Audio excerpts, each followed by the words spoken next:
Racing.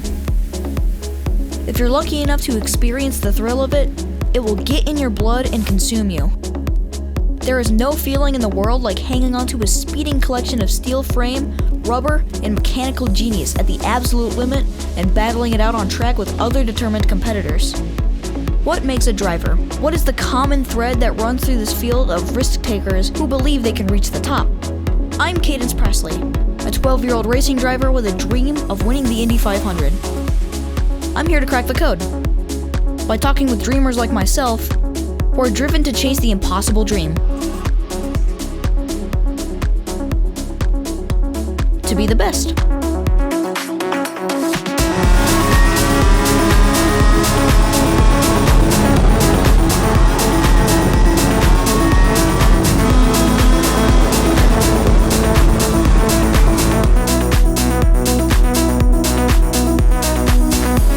Welcome to Head to Head with Cadence Presley.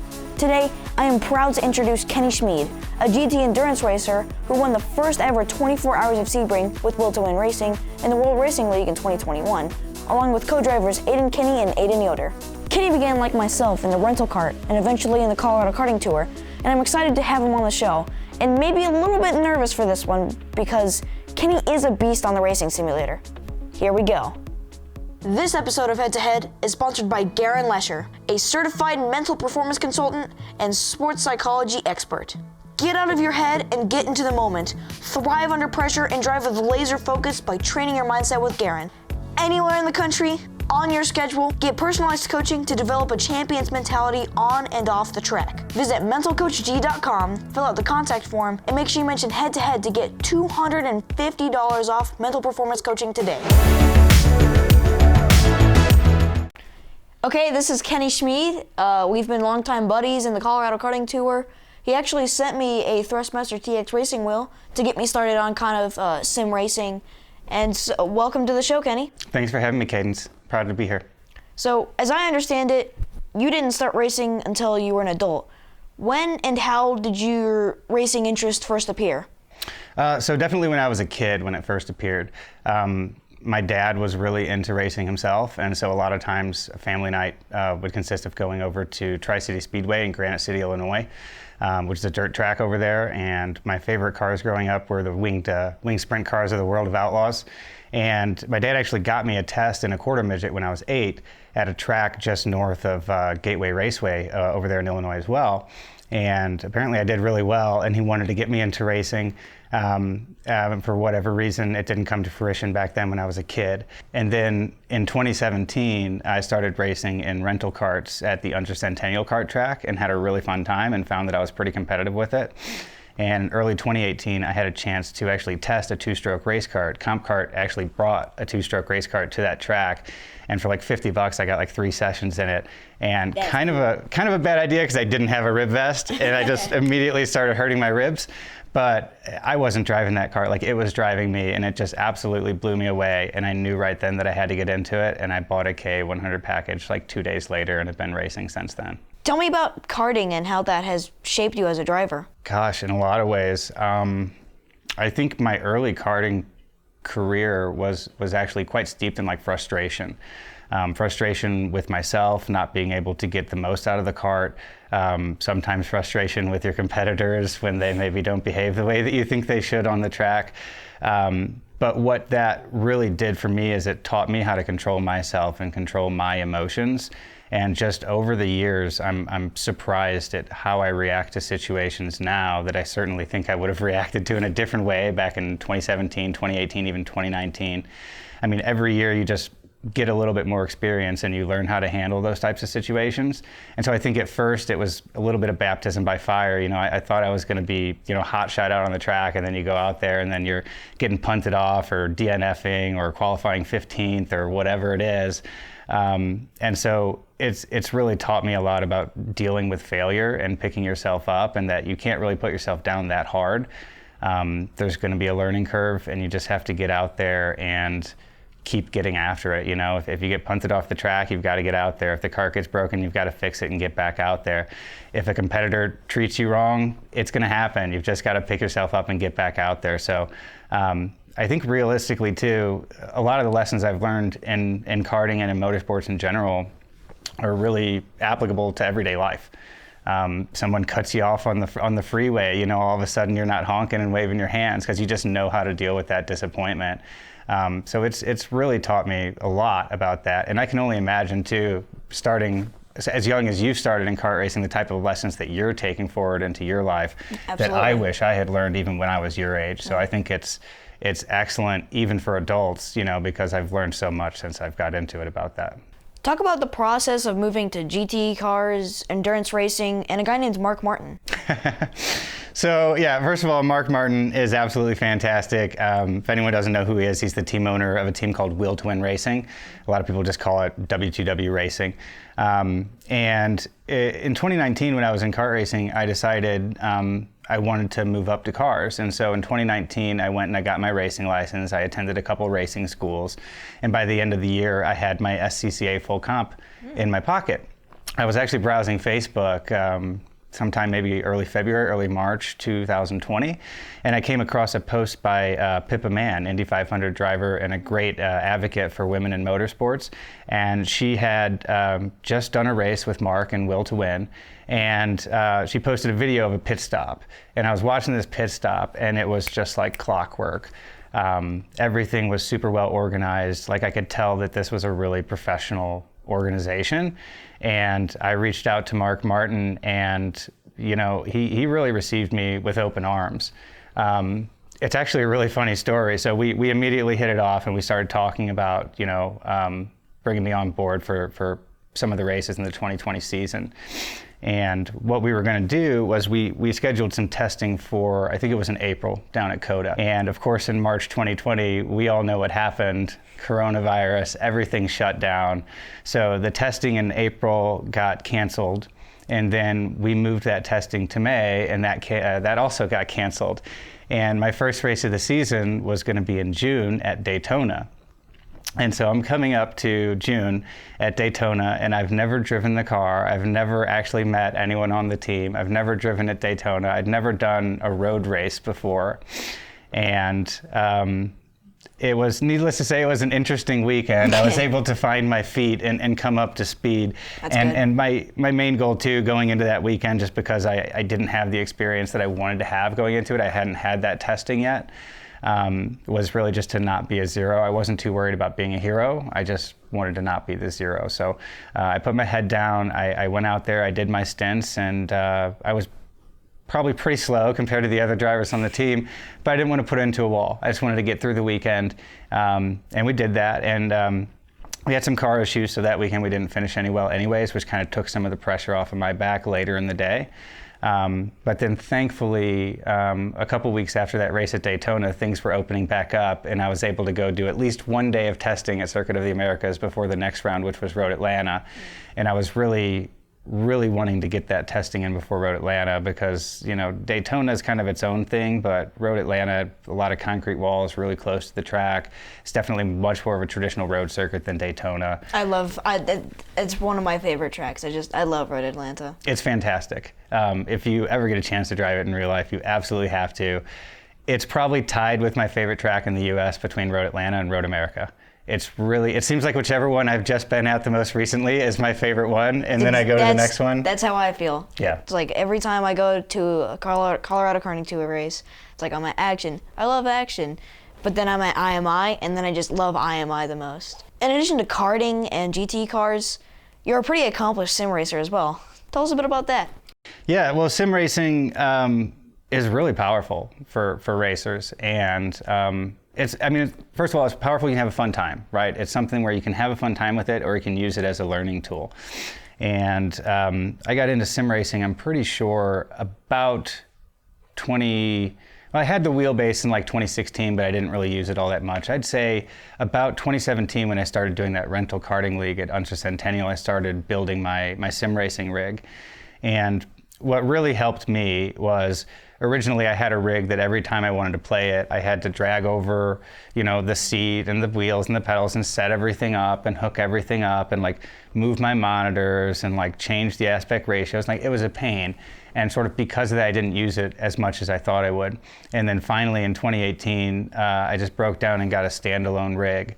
And that's when I started sim racing a lot more because it was a lot easier. You could just walk into the room, turn on the computer, turn on your wheel and go. You didn't have to go through all the other stuff. And so sim racing really taught me a lot about racing other people. There's some things that it's not fantastic at, but there's a lot of things that it's really good at. Muscle memory. So if I'm in the simulator before I go to a track, the muscle memory is going to be super similar when I get on that track in real life. Things like usually if you're driving a car in iRacing, so the difference, the Porsche I drive in real life is actually detuned in World Racing League so it can meet the balance of performance for the series. And we also run on treaded tires, so 200 tread wear tires in the series versus the slicks that you get on iRacing. But you'll be surprised if I drive the Porsche GT4 in iRacing, I'm in the same gear in in all the same corners. The braking points are about the same because you're going a little faster in the sim, but you also have slicks, so you got to brake just a little bit sooner compared to where you would otherwise. So it really matches up. And the thing with sim racing is it's so much more affordable than real life motorsport that why wouldn't you want to do that all the time, especially when you can get so much out of it. And so it's definitely an essential tool in my bag. Like every time before I go to a track, I'm on the sim, relearning what I forgot or learning a new track. And like it really helps you come up to speed when you're out on the track in real life. And like you said, it's a lot of fun too. It is. It's a lot of fun. Especially, see, when I'm doing sim racing, I'm not the biggest fan of just doing a test session, but when I get out on track and race other people, it's a blast, and I have a great time, and I end up doing pretty well most of the time. Yeah, sim racing as well can be frustrating because since it is virtual racing and no one has to pay for crash damage, you'll have people doing cowabunga moves into turn one that maybe they shouldn't otherwise do. So for me, sometimes it goes in waves. I'll maybe do it for a bit and maybe go through a bit of a streak of getting taken out of a race, and maybe I'll put it on the shelf for a couple weeks or a month or two or something like that, and then I'll come back to it with a fresh head ready to go. But just like racing in real life, it teaches you how to deal with that disappointment because it is a time investment, it's a money investment. I mean, it is more affordable than normal motorsport, but let's not pretend like it's not cheap.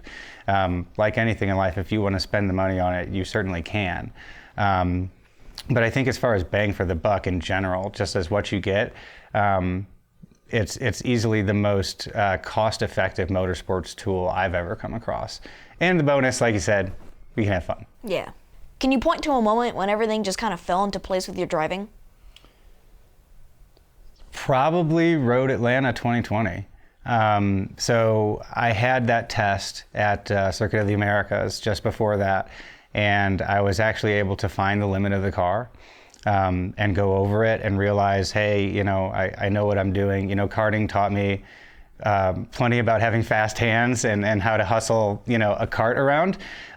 Cars are a little different. They have more mass. You've got to be a little bit smoother with your hands, but at least on entry inputs and things like that. But what's really great is that the fast hands that you learn in karting can save your butt an awful lot when you're in the car. You'll use those fast hands if you see someone's coming over into you and is about to hit you and you need to jerk over and get out of the way, or if you get a snap of oversteer on corner exit, or if you're on entry and it's understeering and you need to kind of make it do what you want it to do. And so finally I had that test, and Road Atlanta was intimidating to me. There's a lot of elevation change. It's a very technical track.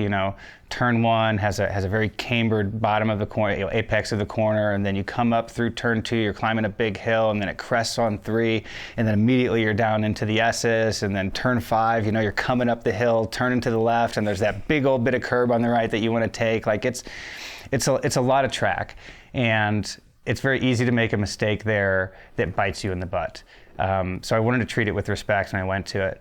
But I think that mainly once I had that test under my belt and knew that I, got the confidence that like these years of sim racing and these years of karting have prepared me for this. You know, when the rear end of the car steps out, like, I know what to do.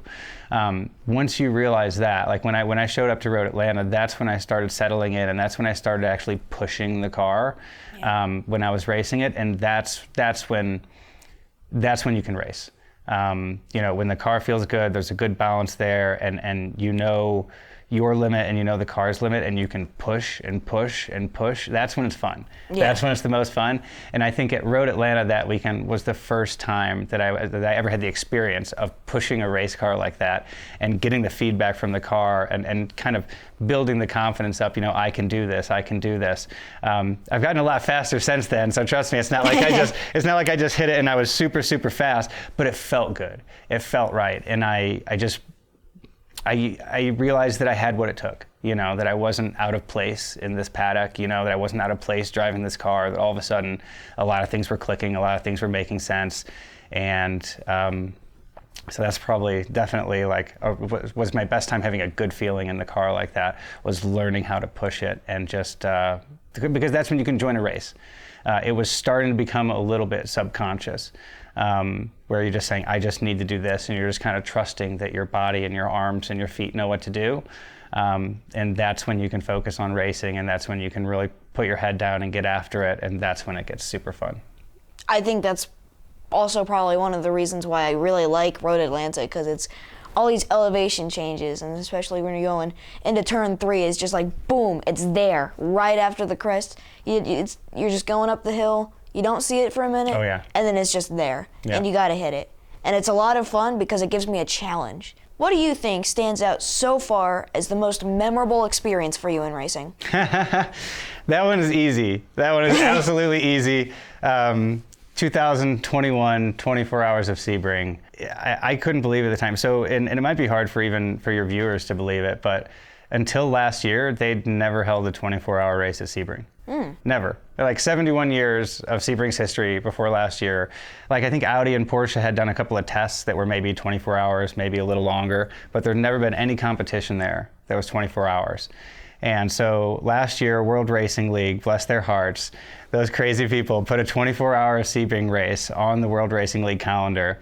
And I signed up for it. Me and 3 co-drivers, Aiden, Yoder, Aiden, Kenny, and Tony McIntosh, all 3 of whom are pro drivers now. Aiden Kenny actually just won the 2022 Porsche Sprint Challenge North America Championship in Cayman class with the team that I race for, W2W Racing. That's cool. And Aiden Yoder has been driving all year alongside Jordan Missig, and he's driving with Wayne Taylor Racing and Lamborghini Super Trofeo this year. And Tony McIntosh is primarily doing MX5 Cup with IMSA, but he's also stepped in for a couple of Lamborghini Super Trofeo races as well. So super stacked team last year. I was the only one of those guys that didn't go pro in 2022. So it was a challenge, that 24 Hours of Sebring. I'm really happy we did it. I'm not so sure if I'd be happy to do it again. By the end of the race, by the time I got back to my hotel, I think I had been up for something like 36 hours on 2 hours of sleep. So it was very challenging. Wow. I had a brake failure in the middle of the night, thankfully right before we were supposed to change the brakes anyways. The pedal started getting soft and soft and soft. It kept going further and further to the floor, and I've got kind of short legs, and pretty soon it was getting out of my reach. Whatever it was, there was no meat left there or something, or something was going on, and so thankfully I was able to bring it back in, and they were able to get the brake change done, you know, maybe a couple laps ahead of schedule, but it wasn't the end of the world. It was just a really great race for all of us. We had great pace. Aiden Kenny, who started the race for us, took us like up to first place, I think, in his first stint and a half. So he was absolutely on fire. And then we just kept that for the rest of the race. If it was 8 hours long, we would have won. If it was 12 hours long, we would have won. If it was 16 hours long, we would have won. And it was 24 hours long, and we won. 3 laps up on P2. Wow. And that's just, when I was standing on that fence, 3 laps up. I still can't believe that one myself. 3 laps over P2. Wow. And standing on that fence, so I was so stoked. Me and Aiden Yoder climbed the fence on the pit wall, and we're hanging over it, just whipping our hands, just screaming at the top of our lungs. And that was probably the happiest moment, no joke, of my entire life. That moment right there. And then the moment later, you know, after we got through TAC and scrutineering, and they said the car was legal, and so everything was official. it was just an absolutely unbelievable feeling. I mean, it's really hard to do something groundbreaking in motorsports these days, and especially in amateur motorsports. And to be the first team and one of the first drivers to ever win a 24-hour race at Sebring was just super special to me. And I know that it was special to all my co-drivers. I know it was special to all of our crew and mechanics and coaches and the team and Mark. Absolutely probably the best 2 days of my life, but that moment alone after we'd won and we found out that it was official, best day of my life. That's really crazy. What are your plans and goals for racing in the future? Okay, well, interestingly, I can actually give you a confirmation right now of my plans for next year. I'm proud to announce that for 2023, I'll be joining AOA Racing in TC America in TCX class, driving a BMW M2 Cup car. That is amazing. So I'm super happy that John and I, John DeBarros is the team owner at AOA. I'm super happy that John and I were able to come to this agreement, you know, for me to get out there next year and drive the BMW. It's going to be my first professional season, and I'm beyond excited for it. First round is in late February at NOLA Motorsports Park, so make sure you tune in, GT World on YouTube. 100%. And we'll see what I can do in my first professional season. Wow, that is so cool. I just don't know what to say. That's really cool. Thank you. I'm super excited. Now it's time for the rapid fire question round. Favorite word? Bozo. Driver you'd most like to beat, past or present? Michael Schumacher. Unlimited budget, what's the first car you would buy? Unlimited budget. Unlimited budget. First car I would buy, Ferrari 250. What job would you completely suck at? Anything with heights. So like if I had to climb up like a cell tower, like a super tall cell tower to like replace a light bulb or something, yeah, no way. Do you play any instruments? I do. I play lots actually. I play the drums, I play the guitar, I play the piano. Ooh. I've actually produced a little music in the past. I don't really do that anymore, but definitely have a big music bone in my body. Cats, dogs, both or none? Dogs. Pancakes or waffles? Pancakes. Any hidden talents? I'm not the most interesting man in the world, Cadence. Let me think. You're not going to hear it, but I'm a decent singer. I'm not going to sing for you, but I'm a decent singer. Oh, come on. on. No one knows. How many marshmallows can you catch in your mouth consecutively? Let's find out. Okay. Stay right here where I'm at? Exactly, yeah, Okay. Just stay right there. All right, so it's up to you. Yep. Also, these are powdery, so. Okay. There you go, one. Nope. Okay, all right, you got one more try. All right. Nope. All right, guys, now it's time for the Extreme Sim Racing head-to-head challenge, where me and Kenny have 3 laps at Yoder with the F3 car. Best lap wins. Ready to go head-to-head? Bring it. All right, guys, Kenny's first up for the head-to-head challenge. He's been practicing for about 30 minutes. Let's see how he does. All right. Good luck. So it's the out lap and then 3 flyers, right? So it's out lap, warm-up lap, 3 flyers. Copy. So since you've been practicing for about 30 minutes, how do you like the Sim Magic wheel and the Extreme Sim? It feels amazing, man. It really does feel great. Yeah, it's got that extra push on the brake pedal. Yeah, the brakes do feel really good. I was impressed with the pedals the first time I felt them.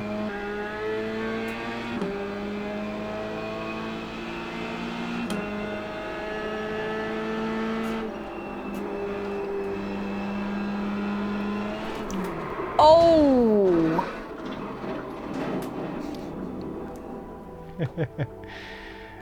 So now you just get your out lap. And so you got your out lap to warm up your tires, and then your flyers start. I'm used to that ABS. Yeah. Traction control, ABS, cool shirt, helmet air, drink system. You ain't got none of that in this. No.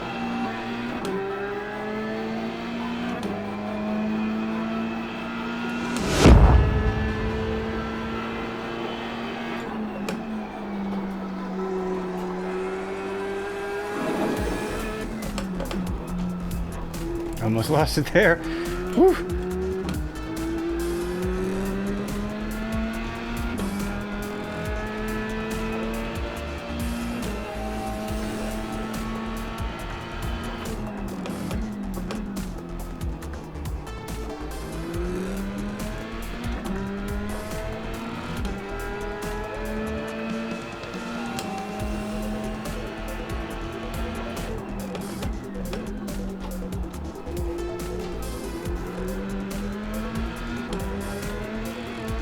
Oh, off track. The last second. That was my best lap so far of the day. Yeah, buddy. Ah! Full send, baby. Let's go. At least I can still see your ghost. Yeah. I just need a lap without an off track. That always happens in turn 1. Okay, it's okay. Just you can still get a good exit. 3-point turn, a little Austin Powers action. Yeah. All right, this is my last lap after having nice and cold tires. Come on.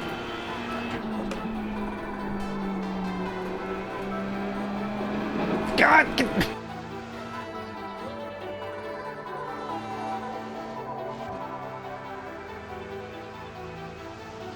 Okay, I'll give you one more. Well, okay. Ah. I don't know why that didn't give me an off track, but okay. Okay, I think I'll count this lap because that was a very minor off track.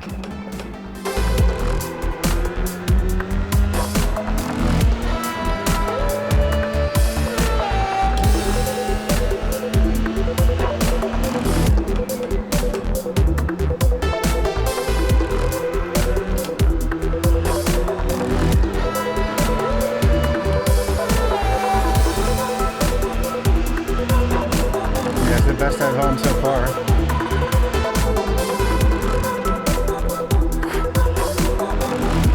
Come on, Kenny. Wait, 2 more turns, come on. Don't crash.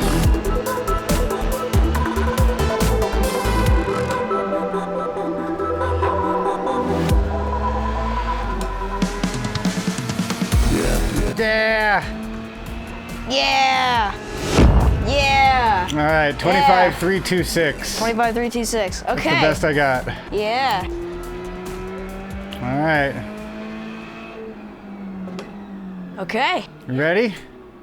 Yeah. Yeah. Well, no, I have to set the thing back up, but yeah. As you guys know, I do this whole YouTube thing to help out with my racing career because it is a very, very financial sport. So I've partnered up with OpenFender. Competing at the top level for people like me takes a crowd of people. It takes a lot of support and encouragement. And I really hope you guys visit my OpenFender page. I'll put the QR code right here on the screen so you guys can use your phone to scan it. You guys can donate $10 at the minimum dollars. Anything helps. Please visit my OpenFender page today. Any person who donates and leaves their name, I will write your name personally on my go-kart seat and you will ride with me at the Stars Championship Series. Thank you guys so much for your support. It really means everything to me and I couldn't do it without you guys. All right. Pit stop. Pit stop. Pit stop. Pit stop. I'm sponsored by Extreme Sim Racing. You can get 5% off. Ooh, everything on their website. Literally everything. Relentless 1C, all in word, all lowercase, the number 1. It's gonna be on screen right here. Boom, go use that coupon code in the link in the description. So yeah, this is the setup we're using. Extreme Sim Magic Wheel. Mwah. Okay, let me do that better. Mwah. Your out lap's like as fast as my hot lap. Woo. Warm up lap. How do you think I'm gonna do, Kenny? You're gonna smoke me. Well, we don't know that for sure. And remember, you're always entitled to a rematch. Car and track of your choice. Okay. Oh, you just beat me by 2/10. Lap 1 and you already got me. Nice job, nice lap. Thank you. This is my first flyer.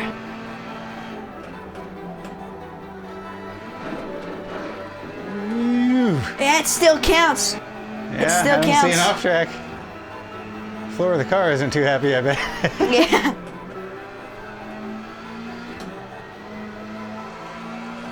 Yeah. Jeez. 1.1 seconds faster than me.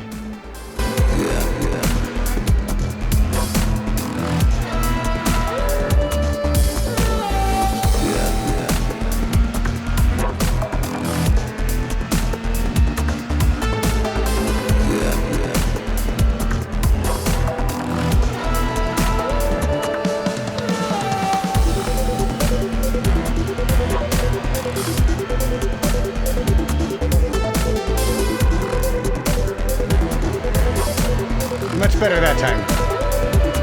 Yeah.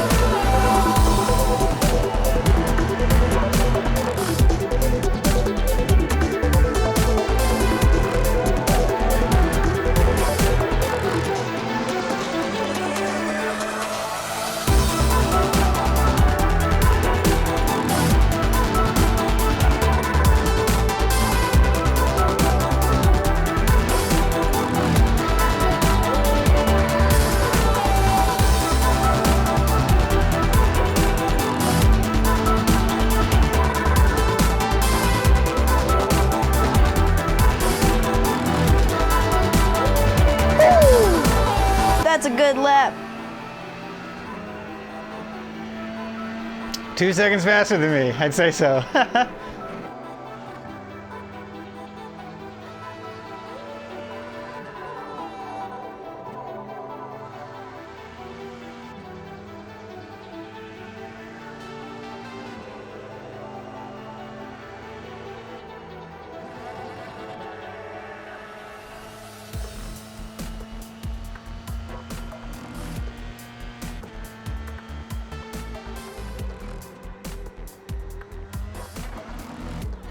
Ooh. Good save. Thank you. Dang it, I was on a good lap. Well, you know, you already beat me by 2 seconds. You don't need to clap me by 3 seconds. Well, it wasn't gonna be 3 seconds. I was gonna lose some time. You're still faster than I was on my lap at this point in the track, so even with that big moment.